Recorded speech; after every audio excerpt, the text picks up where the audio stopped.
그래서 통증의 부위와 통증의 양상은 비슷할 수 있지만 통증의 시기가 완전히 다릅니다. 족저근막염은 오래 앉아있다가 첫발 뛸 때, 자고 일어나서 첫발 뛸 때 제일 아프고, 지방패드 증후군은 일정 거리 이상을 걸으면 걸을수록 아프고, 걷는 거리가 늘어나면 늘어날수록 아픈 것이 특징입니다.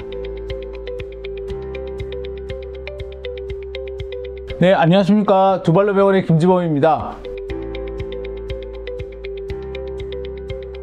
발 뒤꿈치 통증으로 족부정형외과에 오는 환자분들이 점점 늘어나고 있습니다. 그래서 발 뒤꿈치 통증은 발바닥 중에서도 뒤에 후면 부위가 통증이 있는 거죠. 대부분의 환자분들이 발 뒤꿈치 통증이 있으면 다 족저근막염이라고만 생각하는데 실제로는 그렇지 않습니다. 지방패드 증후군이라는 것도 있거든요. 그래서 오늘은 이 두 가지에 대해서 저희가 구분해서 말씀을 드리려고 합니다. 먼저 족저근막염이라고 하는 거는 발바닥에 족저근막이라는 강력한 근막이 있습니다. 이 근막에 염증이 생기는데 염증이 주로 어디에 생기냐면 족저근막의 발 뒤꿈치 부위에 주로 생깁니다. 그래서 족저근막에 염증이 원인이 돼서 통증이 생기면 저희가 환자분을 족저근막염이 원인입니다 라고 말씀을 드리고 있고요. 지방패드 증후군이라고 하는 거는 발 뒤꿈치는 체중을 많이 디디는 부위잖아요. 그래서 체중을 많이 디디는 부위에는 체중을 잘 흡수할 수 있는 지방패드라는 특수한 조직이 있습니다.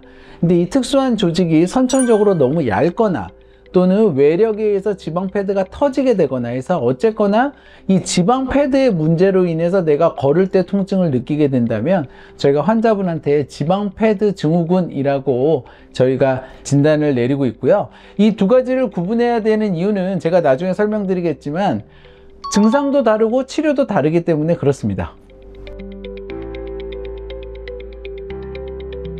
네, 족저근막염 같은 경우에는 발 뒤꿈치 부위가 통증이 있고 지방패드 증후군도 발 뒤꿈치에 있는 지방패드 부위가 통증이 있는 거여서 통증의 부위는 두 원인 다 큰 차이가 없습니다.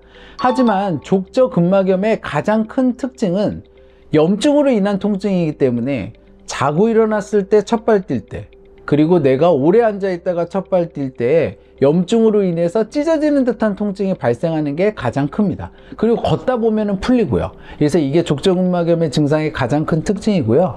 지방패드 증후군은 전혀 이런 증상하고는 상관이 없습니다. 지방패드가 문제가 있는 거기 때문에 걸으면 걸을수록 쌓이는 충격을 얘가 견디지 못해요. 그래서 지방패드 증후군은 첫발 뛸 때는 전혀 안 아파요. 하지만 환자분이 일정 거리를 걷고 나면 무조건 통증이 생기면서 점점 걸으면 걸을수록 통증이 심해집니다. 그래서 통증의 부위와 통증의 양상은 비슷할 수 있지만 통증의 시기가 완전히 다릅니다. 족저근막염은 오래 앉아있다가 첫발 뛸 때, 자고 일어나서 첫발 뛸 때 제일 아프고, 지방패드 증후군은 일정 거리 이상을 걸으면 걸을수록 아프고, 걷는 거리가 늘어나면 늘어날수록 아픈 것이 특징입니다. 이 두 가지에 대한 질환을 저희가 구분을 해야 되는 이유는 치료가 다르기 때문에 그렇습니다. 진단을 할 때 잘 구분해서 진단을 해야 되는데요.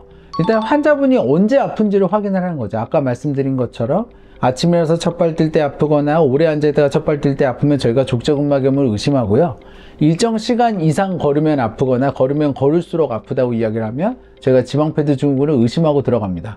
그럼 이 두 가지를 구분하기 위해서는 초음파 검사가 굉장히 필요한데요. 초음파 검사를 통해서 족저근막을 먼저 확인을 합니다. 그래서 족저근막이 두께가 3mm 이상 두꺼워져 있으면 염증으로 인해서 두꺼워져 있다고 저희가 생각을 합니다. 그래서 3mm 이상 두꺼워져 있으면 저희가 족저근막염이라고 진단을 내리고요.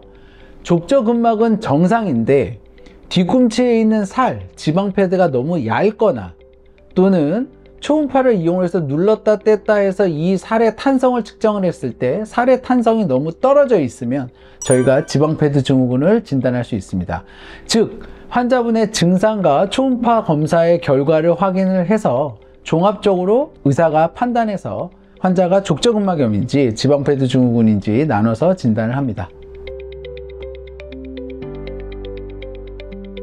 네, 두 가지의 치료는 너무 다릅니다. 일단 족저근막염은 근막의 염증이잖아요.